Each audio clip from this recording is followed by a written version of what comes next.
Hola a todos, mi nombre es Virginia Neme y soy licenciada en Estudios Internacionales, actualmente cursante de la Maestría en Negociaciones Económicas Internacionales. En esta oportunidad vamos a conversar sobre las relaciones internacionales, corrientes y enfoque. Las relaciones internacionales, por ser una de las disciplinas más jóvenes dentro de las ciencias sociales, sufrió una prolongada indefinición en cuanto a su campo de estudio. En el caso de las relaciones internacionales, esa indefinición se acentúa debido al número y variedad de las variables que intervienen en ellas, ya que se trata de un campo de estudio que debe acudir a otras disciplinas como la historia, la ciencia política y la economía. Entre las diferentes teorías de las relaciones internacionales destacan el idealismo.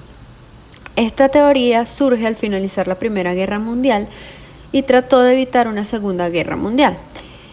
Los filósofos del idealismo son Immanuel Kant, Jean-Jacques Rousseau y Montesquieu. Por otro lado, Woodrow Wilson es el principal creador del idealismo. El idealismo promueve el apego a las instituciones internacionales y el respeto al derecho. Se enfoca en el derecho, las normas, las instituciones y los principios como mecanismos para la solución de conflictos internacionales. Por un lado, el individuo es el principal receptor de dichos derechos y su principal preocupación es el bienestar común. Los idealistas consideran que los estados pueden resolver sus controversias a través de principios, normas, reglas y procedimientos, mientras promueven la diplomacia abierta y el desarme en general para eliminar la amenaza de guerra.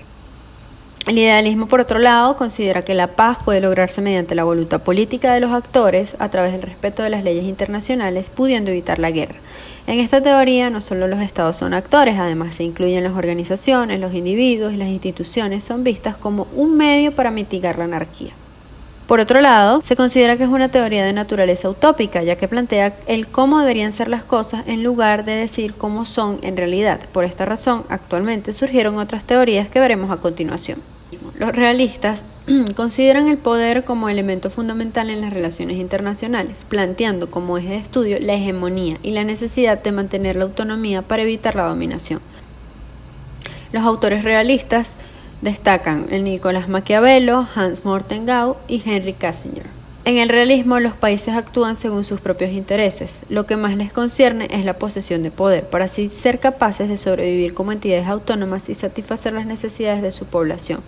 De acuerdo con esta teoría, el poder jamás estará distribuido de manera equitativa. Siempre habrán potencias mayores que predominen y sometan al resto de los estados a su influencia. Sin embargo, los conflictos se pueden minimizar mediante la diplomacia.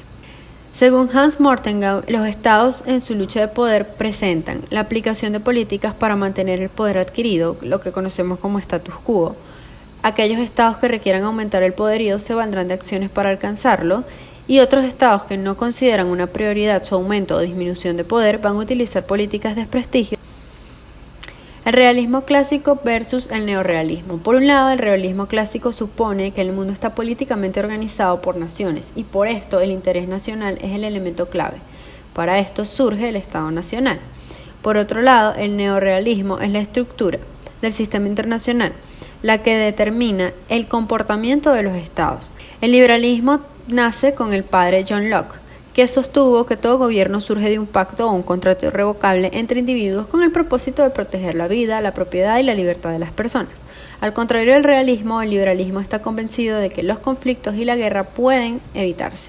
El neoliberalismo retoma esta noción y señala la importancia de las instituciones en la resolución de conflictos. El marxismo, impulsada por Karl Marx y Hegel, destaca la crítica hacia el capitalismo, sobre la cual los autores dicen que trata de una economía explotadora. Por otro lado, cabe resaltar que sus ideas al respecto del materialismo, según el cual se expresa al respecto de la lucha de las clases, que según Marx ha existido desde los inicios de la humanidad y que han dado pie a diversas problemáticas socioeconómicas. Según la Enciclopedia Mundial de Relaciones Internacionales y Naciones Unidas, se define la moral internacional como el conjunto de los principios éticos que han de regir las relaciones internacionales, tales como el principio de buena fe o las bases fundamentadas de la Carta de las Naciones Unidas, las que tienen la finalidad de afianzar la paz, el desarrollo de los derechos del hombre y la cooperación internacional en general. El principio fundamental del derecho internacional, pacta sunt servanda, es en el fondo una idea de moral. Herbert Krauss definió la moral internacional como el conjunto de las normas morales que se aplican en las relaciones de los distintos estados u otros sujetos asimilados al estado entre sí. Muchas gracias por su atención. Acá les dejo las referencias en donde podrán indagar aún más sobre estos temas interesantes en el ámbito de las relaciones internacionales.